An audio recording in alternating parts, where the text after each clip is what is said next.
A paz do Senhor Jesus, seja muito bem-vindo em nosso canal Escola Bíblica. Eu sou o seu irmão, o presbítero Carlos Henrique. E vamos neste momento comentar a lição de número 2, que tem por título A Sublimidade das Bênçãos Espirituais em Cristo. Glória a Deus por isso. Nós estamos, meus irmãos, já no segundo trimestre de 2020, estudando o tema geral, a igreja eleita, remida pelo sangue de Cristo e selada com o Espírito Santo da promessa. O meu pastor local é o pastor José Alves e o meu pastor presidente é o pastor Manuel Justino. Lembrando que o comentarista desta lição é o pastor Douglas Batista. Amém? Então vamos dar continuidade a esta lição tão importante para o nosso crescimento. A Bíblia diz que nós devemos dar continuidade ao crescimento espiritual em nossas vidas. O textuário nos diz assim: Bendito Deus e Pai de nosso Senhor Jesus Cristo, o qual nos abençoou com todas as bênçãos espirituais nos lugares celestiais em Cristo.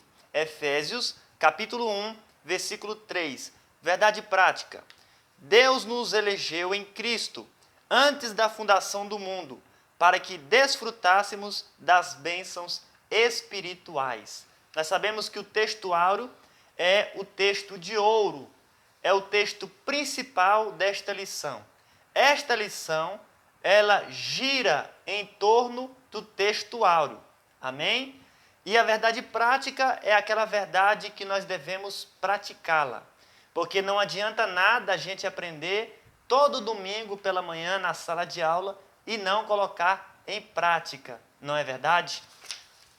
A leitura bíblica em classe se encontra em Efésios capítulo 1, versículo 3 e 4, e também o versículo 9 até o versículo de número 14. Eu não vou ler para ganharmos tempo, mas com certeza você deve ler aí na sua casa. Você que está aí pela primeira vez em nosso canal, eu quero lhe pedir encarecidamente que se inscreva, deixe aí o seu like, o seu comentário e também compartilhe a palavra de Deus. Se o Senhor nos permitir, toda semana estaremos postando videoaulas aqui para lhe ajudar. Amém? Vamos ler a introdução.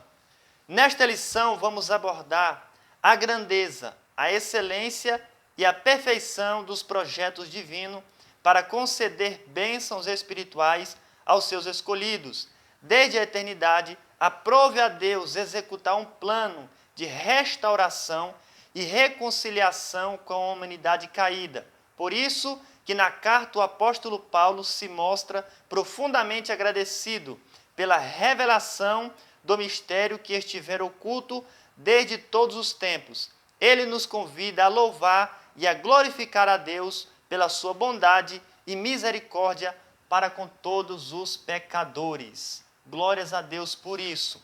Meus irmãos, esse tema é muito importante. Nós vamos aprender acerca da sublimidade das bênçãos espirituais para aqueles que estão em Cristo ou para aqueles que estão ligados na pessoa bendita de Cristo Jesus. Então, essas bênçãos espirituais, pelo qual Paulo recebeu essas revelações quando estava preso lá em Roma, onde ele ficou aproximadamente 2 anos, essas bênçãos espirituais é tão somente para aqueles que estão em Cristo. Não é para aquele que está na religião, não é para aquele que está na placa de igreja, não. É para aqueles que estão em Cristo Jesus, o único que pode nos abençoar em todos os lugares celestiais. Amém? Então, meus irmãos, nós vamos aprender muito acerca dessas bênçãos. Você vai perceber que durante toda a epístola aos Efésios, Paulo está sempre glorificando a Deus, por causa que as revelações que ele recebeu são grandes e profundas. Então, meus irmãos, não tem como não glorificar a Deus, não é verdade? Porque todas as vezes que nós recebemos uma revelação, devemos glorificar a Deus. Aleluia! Número 1, a doxologia. Todo mundo sabe que doxologia é um poema, é um louvor. Então nós vamos ver aqui exatamente isso. Aqui no finalzinho diz algo muito interessante, caracterizado pela repetição da seguinte refrão: para louvor e glória da sua graça, ou para louvor da sua glória. Então sempre, meus irmãos, Paulo estava bendizendo a Deus. Sempre Paulo estava glorificando ao Senhor pelas revelações profundas que ele recebeu. Quando ele estava escrevendo essa epístola aos Efésios, que é conhecido como a rainha das epístolas. De todas as 13 cartas que Paulo escreveu, essa é a mais sublime de todas elas. É por isso que ela é conhecida como a rainha das epístolas. Então, nós vamos ver nela, a doxologia, ou seja, o louvor, a música, Paulo exaltando e engrandecendo ao nome santo do Senhor. Eu disse que todas as vezes que a gente recebe uma revelação, nós devemos glorificar a Deus, porque Paulo, uma certa feita, foi-lhe dado um espinho na carne, para que ele não viesse se glorificar, porque as revelações que Paulo recebeu foram revelações muito grandes, quando ele foi arrebatado ao terceiro céu. Então, foi-lhe dado um espinho, que era um esbofeteador, um demônio, para que ele não se glorificasse. Então, todas as vezes que você, crente, recebe uma revelação, você deve glorificar a Deus, para que o esbofeteador, que é Satanás, não venha lhe acusar. Então, Paulo sempre estava dizendo, para louvor e glória da sua graça, para louvor da sua glória. Nós devemos aprender muito com Paulo, meus irmãos, em como glorificar a Deus mediante as revelações que ele nos concede. O número 2, as bênçãos espirituais. Meus irmãos, quais são as bênçãos espirituais que são narradas aí nessa epístola tão querida entre os teólogos, que é a epístola aos Efésios? Eu lhe disse que são muitas as bênçãos espirituais, e eu gostaria de ler com os irmãos aqui apenas algumas delas. Amém? Olha só, o versículo de número 4 do capítulo 1, uma delas: elegeu-nos para sermos santos. Outra bênção, no versículo 5, predestinou-nos para sermos filhos. Veja que bênção tremenda, não é verdade? Outra bênção, no versículo 6, fez-nos agradáveis para si. Outra bênção, no versículo 7, remiu-nos por meio do sangue de Cristo. Que bênção espiritual tremenda, não é verdade? Nós fomos remidos pelo sangue de Cristo. Outra bênção, do versículo 8 ao 12, acolheu-nos pela sua vontade redentora. Outra bênção, revelou-nos a palavra da verdade. Está no versículo 13, parte A do capítulo 1. Outra bênção, no mesmo capítulo 1, do versículo 13, parte B. Selou-nos com o Espírito Santo da promessa. Veja que bênção espiritual tremenda. Nós fomos agora selados pelo Espírito Santo da promessa. Agora nós temos um dono, o Espírito Santo de Deus. Outra bênção, no versículo 14, garantiu a validade desta promessa. Então, meu irmão, quando você lê a epístola aos Efésios, você vai ver as bênçãos espirituais que foi nos dado. Essas bênçãos espirituais, elas foram geradas no céu e veio para as nossas vidas que estamos aqui na terra. É por isso que são chamadas bênçãos espirituais nos lugares celestiais, porque são lá onde elas foram geradas, nos lugares celestiais. E essas bênçãos, conforme eu disse, é somente para aquelas pessoas que estão em Cristo Jesus. Se você está em Cristo Jesus, você tem todas essas bênçãos. Louvado seja o nome do Senhor. Aleluia. Vamos aqui para o número 3. A nova condição. A expressão em Cristo significa que somos abençoados com todas as bênçãos espirituais, a partir de sua pessoa e obra realizada no Calvário. Essa nova vida é conferida somente para quem está em Cristo. Então, meus irmãos, o apóstolo Paulo, ele deixa bem claro para quem são destinadas todas essas bênçãos. Para aqueles que estão em Cristo. Ou seja, aqueles que aceitaram Jesus como Salvador, aqueles que confessaram que são pecadores e que reconhecem que Cristo é o Salvador dos seus pecados, aqueles que creem no seu coração que Cristo morreu e ressuscitou e que são fiéis a Ele, todas essas bênçãos são destinadas a essa pessoa. Essas bênçãos não são destinados àqueles que são adeptos de Buda. Essas bênçãos não são destinados àqueles que são adeptos a Allan Kardec. Não. Essas bênçãos não são destinados àqueles que estão ligados, por exemplo, a Maomé. Não. Essas bênçãos espirituais estão destinadas para aqueles que estão em Cristo Jesus, eu e você. Aleluia! Louvado seja o nome do Senhor. Então, Paulo deixa claro acerca dessa nova condição. Vamos aqui para o tópico de número 2. Uma vida cristocêntrica neste mundo. Número 1. A revelação do mistério. Sinaliza a revelação da verdade que estava oculto aos santos de Deus. Ou seja, quem é este mistério escondido de Deus? É Cristo Jesus. Nós sabemos que Jesus, ele estava no seio do Pai, escondido, invisível, mas ele foi revelado para a igreja. E por isso nós devemos viver uma vida cristocêntrica. Cristo deve ser o centro da nossa vida, porque ele é a revelação do mistério para a igreja. Louvado seja o nome do Senhor por isso. Então, meus irmãos, este mistério já foi revelado para todos nós, que é a pessoa bendita de Cristo Jesus.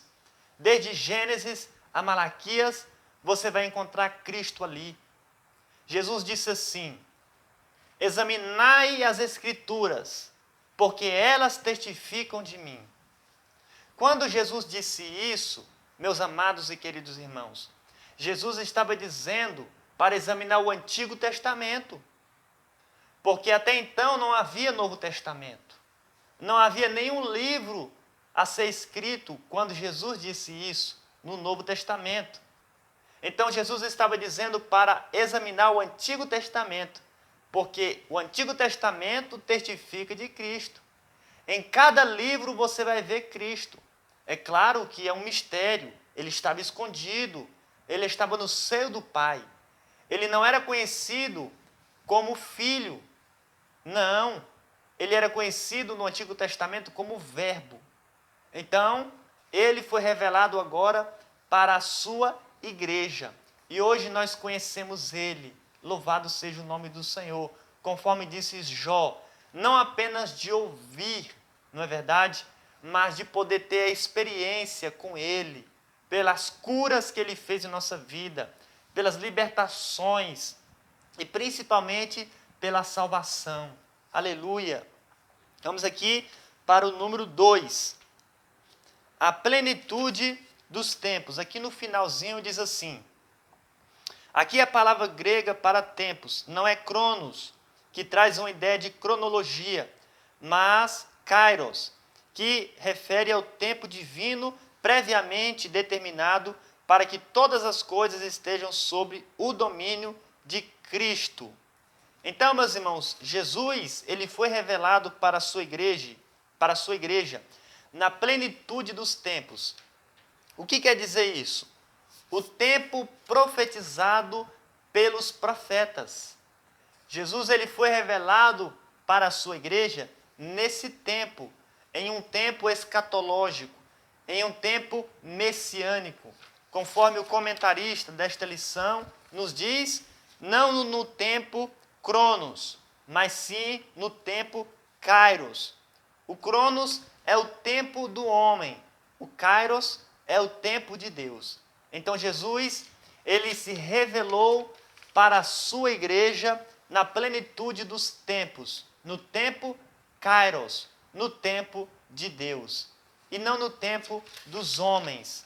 Foi no tempo de Deus, exatamente como Deus havia predestinado, exatamente como Deus havia dito através dos seus santos servos. Louvado seja o nome do Senhor por isso. E o número 3, louvor da sua glória.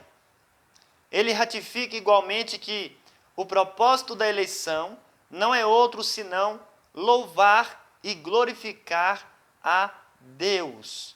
Aleluia!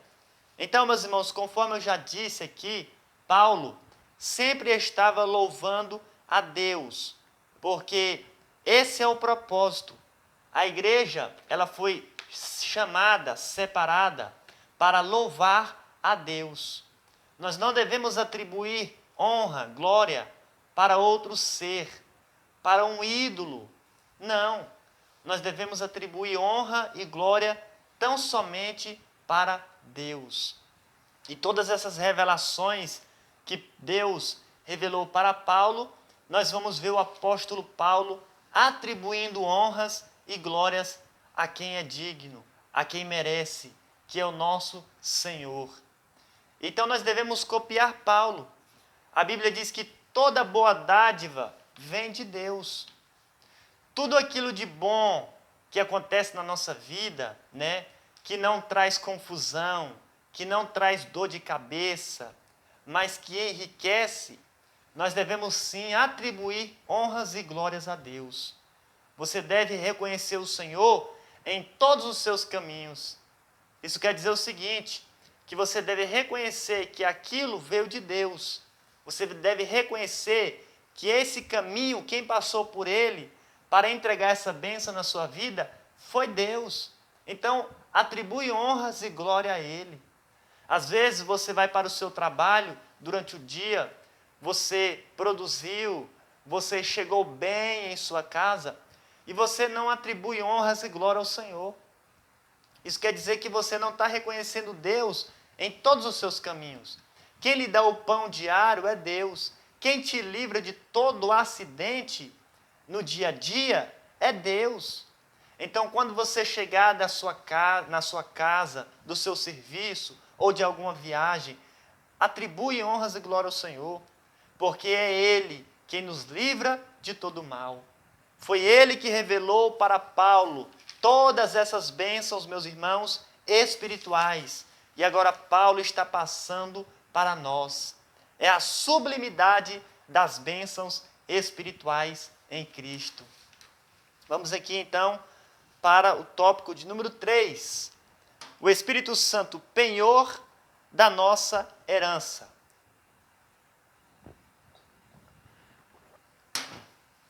Número 1.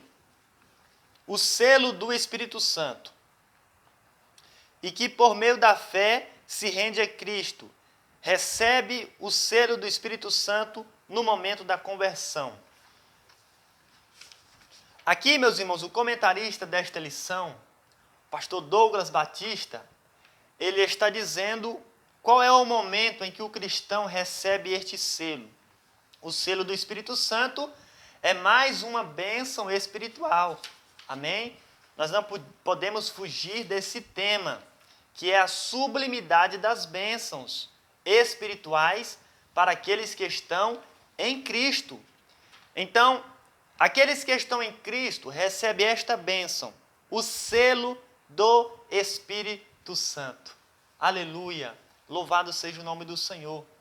Eu rendo honra e graças ao Senhor neste momento, porque eu tenho o selo do Espírito Santo. É interessante que no Antigo Testamento, os israelitas, eles eram circuncidados no seu prepúcio, não é verdade? Porque isso era o selo que eles tinham, de que eles tinham proprietário, né? Ou seja, Deus era proprietário deles, Deus era o dono deles. Os escravos recebiam, né, na sua orelha, era furado a sua orelha. Os animais da mesma forma. Então, esse selo, né, no Antigo Testamento era visível e externo. Mas agora o selo do Espírito Santo na igreja é invisível e espiritual. É no nosso coração. Nós somos selados no nosso coração.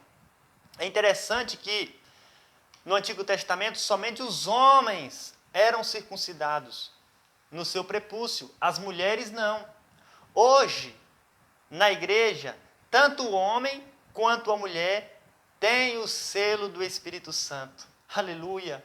Eu dou graças a Deus por isso. Meus irmãos, como eu tenho aprendido com esta lição, como eu tenho crescido no conhecimento, que você possa ler esta lição. Amém? Não vá para a sala de aula e cruze os seus braços e espere alguma coisa do professor. Não, leia a revista durante toda a semana, 2, 3 vezes. Leia a Epístola aos Efésios. Se possível também, compre o livro de apoio. Nós não podemos, durante esse segundo trimestre de 2020, deixar de absorver acerca da igreja eleita.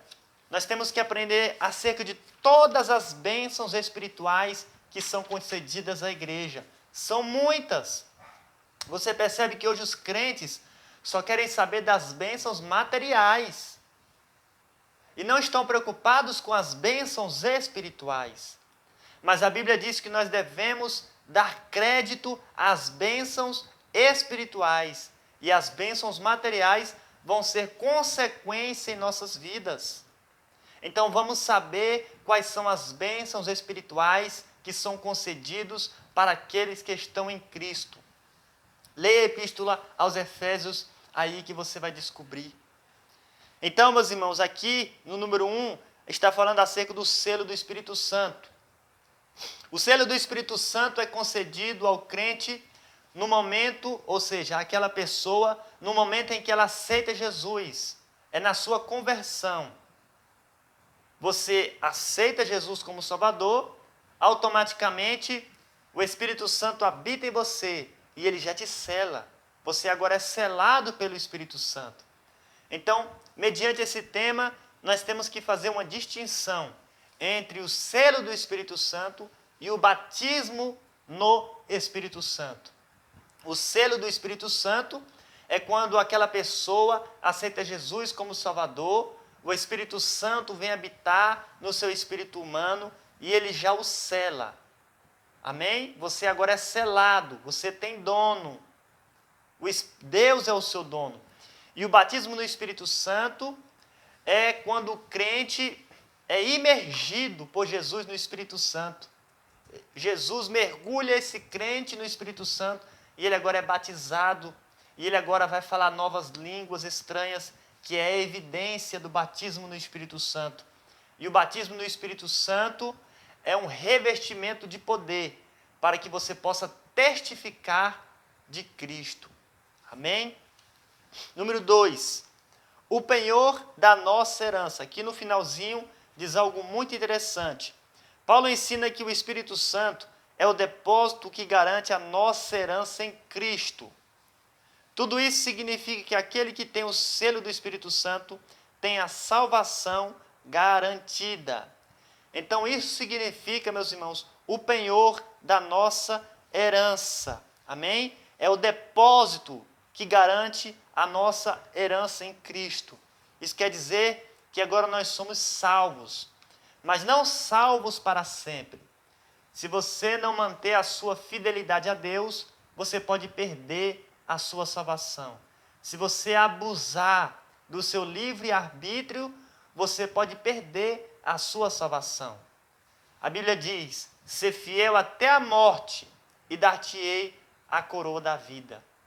Então, para que nós venhamos receber a coroa da vida eterna, temos que ser fiel até a morte.